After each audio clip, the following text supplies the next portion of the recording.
Olá a todos. Hoje nós vamos conversar mais um pouquinho sobre este livro aqui, A Conspiração no Gênesis 6, como as sociedades secretas e os descendentes dos gigantes planejam escravizar a humanidade. E o assunto de hoje é interessante. Por quê? Porque tem algumas passagens da Bíblia onde mostra assim, que os israelitas realizaram muitas guerras ali na conquista da Terra Prometida. E muitas pessoas falam o seguinte: poxa, mas e aquele povo coitadinho que estava lá, não estava desavisado e de repente chegou aqueles bárbaros, ai, fizeram aquela coisa toda, como pode ser isso? Aquele chororô, sabe, das pessoas que não entendem a Bíblia. Desculpa pessoal, a Bíblia não é para todo mundo. Muitas pessoas não entendem a Bíblia. O cara pode ler de trás para frente para trás, decorar tudo, o cara não entende. Você já viu pessoas desse tipo? Se o cara vai lá, lê, não entende.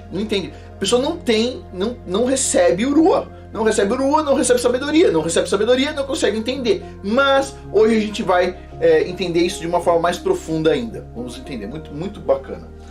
Antes de começar, estou fazendo a divulgação desse mês do curso de gerenciamento de novos negócios, no sentido de startup, não no sentido de um negócio já consolidado. Link abaixo quem tiver interesse. E quem tiver interesse em mais do que um curso do canal, tem a área de membros, onde você consegue acessar todos os cursos durante um mês, por $7 por mês, e todo mês tem um curso novo. Então quem está lá na área de membros, sempre está saindo um curso novo todos os meses. Eu só não consigo falar qual que é o curso do mês que vem, porque eu faço 3, 4 cursos ao mesmo tempo, então assim, o que sai primeiro é o que eu ponho. Mas vamos lá. É o seguinte: forjando uma nação de destino. Por que Israel foi criado no Egito como uma nação de escravos complacentes? E qual foi a relação entre os Néfilins, Israel e a conquista da Terra Prometida? A maioria dos capítulos, o autor começa com perguntas desse tipo, né? São perguntas pertinentes, eu acho muito interessante. Bom, ele diz assim: dentro do milagre do Êxodo, permanecem chaves obscuras para destravar o entendimento das linhagens Néfilins, pouco compreendidas, e o mistério da matança bárbara aparente das nações desavisadas. Porque muitas pessoas falam exatamente isso. Poxa vida, os israelitas foram lá de forma bárbara e mataram os coitadinhos, etc. Tá, hoje a gente vai entender isso. A gente vai entender também o porquê é grave quando os pastores e teólogos, etc., omitem a parte dos Néfilins. A gente vai entender o porquê é grave. Porque se você não entende isso, se você não tem a chave de entendimento que ele vai dando aqui nesse capítulo muito interessante, você acaba perturbando a visão do que aconteceu naquele momento. Então vamos lá. A terra de leite e mel prometida a Moisés por Yahweh era composta de cananeus hostis, hititas, amorreus, perizeus, reveus, jebuseus, todos infestados de Néfilins, todas as nações infestadas de Néfilins. Historiadores e teólogos sempre parecem ignorar, olha só, ou rejeitar a presença Néfilin quando examinam este ponto de inflexão surpreendente da história. Mas quando eles ignoram, a maioria das pessoas são assim, elas têm medo de falar a verdade porque isso causa vergonha nos dias de hoje, certo? Pois bem, outras tantas coisas ninguém tem vergonha, certo? Tirar lá o bebê da barriga da mãe, ninguém tem vergonha. Falar sobre substâncias psicotrópicas aí, alguma coisa louca aí, ninguém tem vergonha, ok? Os caras são um monte de corrupto por aí, ninguém tem vergonha. Agora, falar a verdade sobre a Bíblia, alguém pode pensar mal. Então os caras, tipo assim, tiram deles da reta, certo? Mas os Néfilins estavam lá. Eles gostam de ignorar, mas eles estavam lá, os Néfilins, certo? Isso está claro. Outros historiadores seculares descartam o Êxodo como simplesmente um folclore fantasioso e não um evento histórico. Muitos historiadores dizem isso. Várias pessoas às vezes vêm aqui no canal e dizem assim: ah não existe evidência disso, não existe não sei o quê. Mas espera um pouquinho. Olha só, eles declaram, essas pessoas, né, sumariamente que os israelitas eram cananeus e não eram estrangeiros. Eles na verdade já estavam lá, ok? Mas, por que um povo diria que é estrangeiro se fosse cananeu? Afirmar ser estrangeiro só causaria tensão, só causaria problema. Tipo assim, se você nasceu num lugar, por que você vai dizer que você é de um outro povo só para os outros te perseguirem? Não faz sentido, certo? Ou seja, ignorância pura desses historiadores. Mas tudo bem, vamos lá. Por outro lado, a primeira documentação definitiva da história secular da existência de Israel derivou do faraó Merneptah,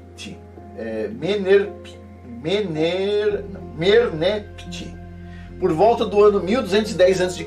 Ou seja, tem evidência histórica, tá, dos israelitas lá no Egito. Ou seja, esses historiadores eles preferem ser ignorantes.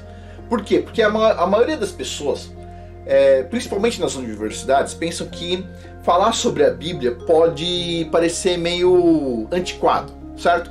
Mas o fato é, a Bíblia é verdadeira, eles querendo ou não, ponto, certo? E para mim é o oposto, eles só passam vergonha, essas pessoas todas, dizendo que os israelitas não estavam no Egito, que não houve êxodo, ou os outros que dizem o seguinte, não havia Néfilim lá naquela terra. É só ignorância, eu só vejo ignorante nesses pontos aí, mas tudo bem, vamos lá. Identificando claramente, olha só, o faraó identificou nesses textos claramente os israelitas como um povo distinto dos cananeus, horitas e beduínos da mesma região. Se os israelitas não fossem estrangeiros, certamente teriam sido reconhecidos na antiguidade como parte de outras nações aborígenes da região. E por que uma nação escreveria sua história começando então na escravidão? Não é uma história muito bonita, certo? Então vamos lá. Pessoal, a gente teve uma pequena interrupção. Vamos lá. Israel começou o êxodo rumo a leste depois de alguns contratempos, e eles vagaram pelo deserto por 40 anos. Durante aqueles anos, Israel foi transformado em uma nação. No início, Israel era um grupo desorganizado de escravos, doutrinado sobre um panteão de deuses durante sua escravidão de 400 anos no Egito, com apenas tênues crenças monoteístas sussurradas a eles por Jacó e seus 12 filhos, como um tênue eco do passado. Ou seja, é basicamente como os dias de hoje. As pessoas estão dentro do Egito, do seu Egito, cada um tem um Egito diferente, certo? E tem o panteão de deuses, as pessoas nem sabem que elas cultuam deuses, outros deuses. Elas pensam que são monoteístas ainda, com árvore de Natal em casa, Papai Noel, com imagens de um monte de santo, com não sei o que. Todo mundo se diz monoteísta, certo? Mas na hora de rezar pede para um santo, né? Pede intervenção lá de um santinho, etc, tal. Só na vida das dúvidas, né? Mas tudo monoteísta. Então vamos lá, continuando aqui. Então, da mesma forma que antes a gente vê hoje, mas olha o que acontece. Então veio Moisés, que os conduziu à liberdade mais uma vez, sob uma doutrina monoteísta, um único Criador, que era quase estranho aos israelitas naquela época. É por isso que Israel se recusou a entrar na Terra da Aliança para lutar, apesar das promessas de Yahweh de garantir seu sucesso. Israel estava com medo, tremendo de medo dos relatos que descreviam o temível povo de guerra que vivia ali, jurando nunca entrar na terra de pessoas temíveis. E então ocorreu o infame incidente do bezerro de ouro. Yahweh determinou que os israelitas, a última e melhor esperança do mundo, segundo diz aqui o autor inclusive, exigiriam 40 anos de disciplina antes de entrar na terra prometida. E aí vem uma palavra-chave aqui, ó, disciplina, obediência, ok? As pessoas não gostam de ouvir esse termo, então eu gosto de falar, obediência, disciplina. Quando os espias trouxeram um relatório desfavorável sobre os Néfilins e as suas nações poderosas, a fé de Israel ainda não tinha sido forjada em um metal forte. E o incidente com o bezerro de ouro foi uma triste testemunha da sua fé frágil.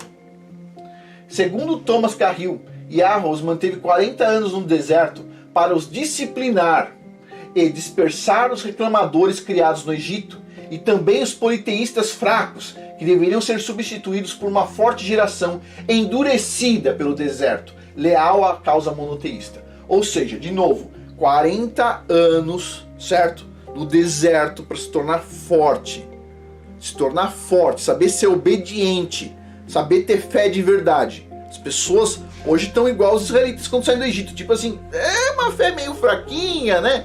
E no final das contas tem outro ponto aqui, ó. As pessoas são muito reclamadoras, né? As pessoas reclamam de tudo, simplesmente tudo que elas podem elas reclamam, né? Elas não agem, né? Pois bem, alguns historiadores alegam que o bezerro de ouro não era um bezerro, mas sim um touro, e estava ligado ao culto do touro de Canaã e Atlantis, do misticismo enoquiano pré-diluviano. E eles alegam que este culto do touro estava no Antigo Egito na forma do culto do touro de Apis/Osíris. Pois bem, parece que tem até um livro sobre o assunto. Segundo as lendas egípcias, da barriga de Ísis nasceu um bezerro que morreu e depois virou Osíris. Nasceu da barriga de Íris um bezerro. Ok. O culto do touro de Apis foi parte das tradições do reinado de Horus e foi o pano de fundo religioso na época pré-diluviana. Esse culto era conhecido em todas essas religiões e era um símbolo de poder e uma provocação direta ao Criador dos céus e da terra, Yahweh Tsebaot.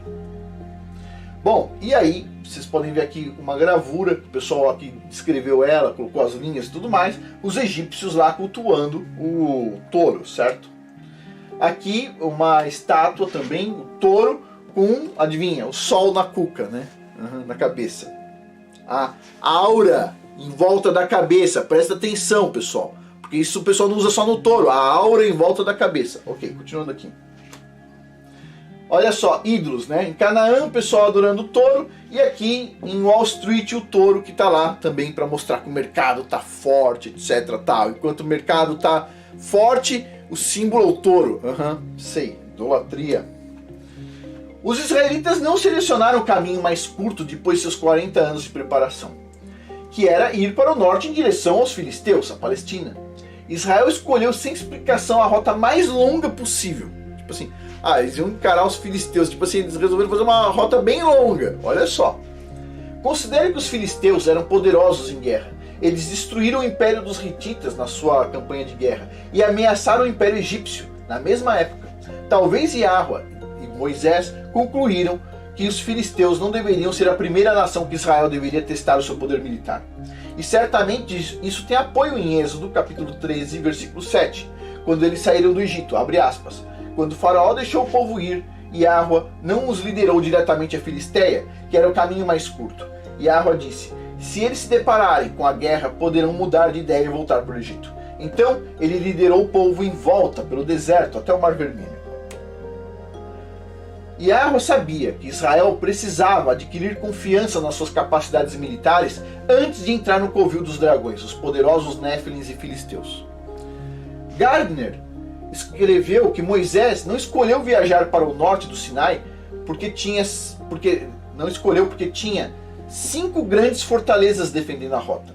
Os filisteus tinham propositalmente organizado uma liga militar das cidades-estados Gaza, Gati, Ashdod, Ashkelon e Ekron.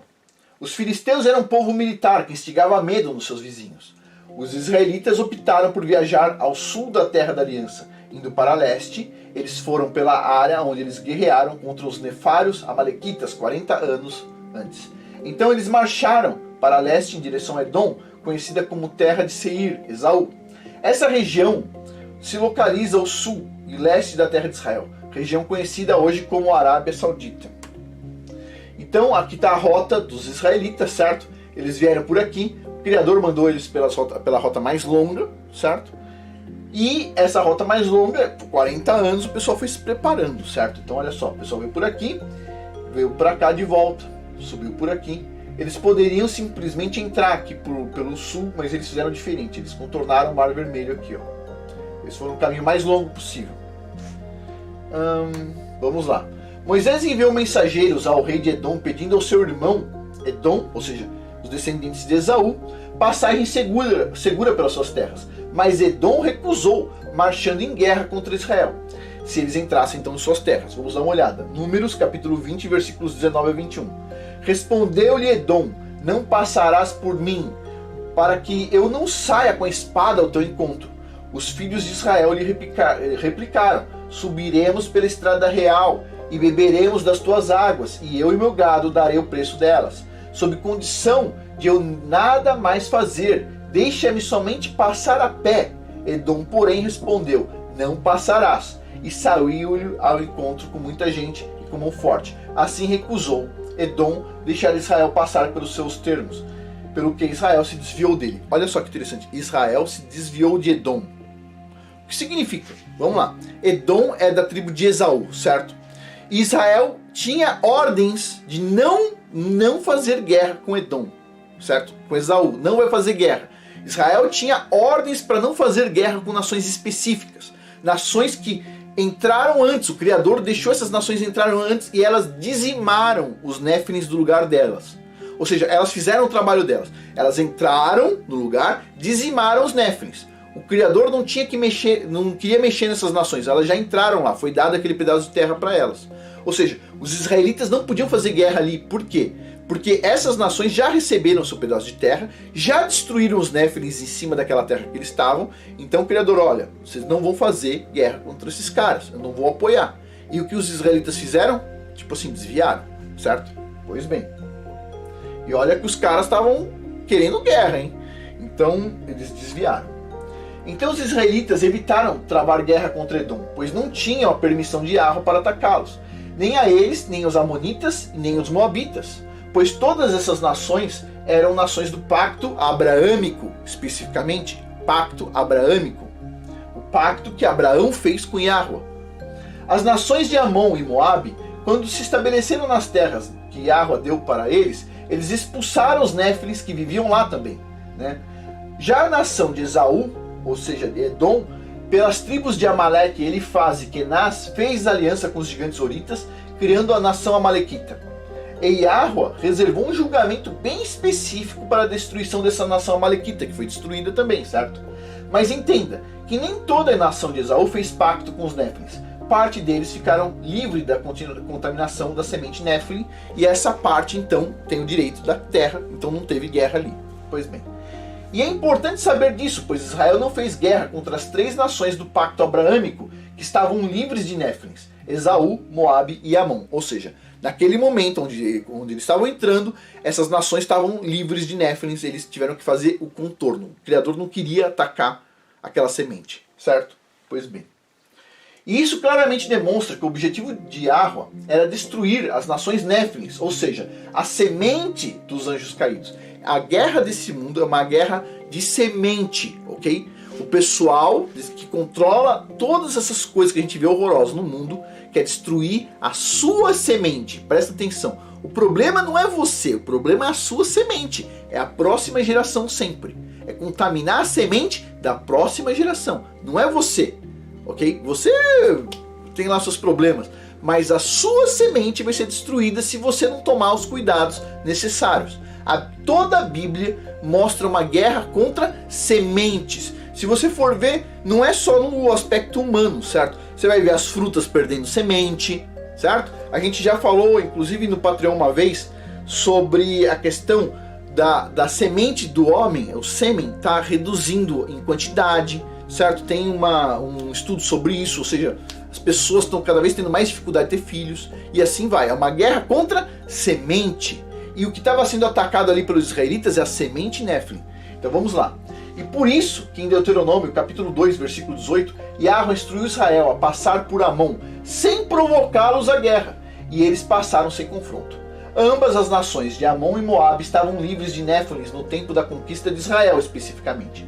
E eles também evitaram a guerra contra Esaú, com exceção da nação de Amaleque, que estava contaminada com a semente horita. Como parte das obrigações de Israel na aliança abraâmica, eles tinham que erradicar os néfilins da terra do pacto, assim como Edom fez, assim como Moabe fez, assim como os amonitas fizeram. Todos eles fizeram e Israel tinha que fazer também. Pois bem.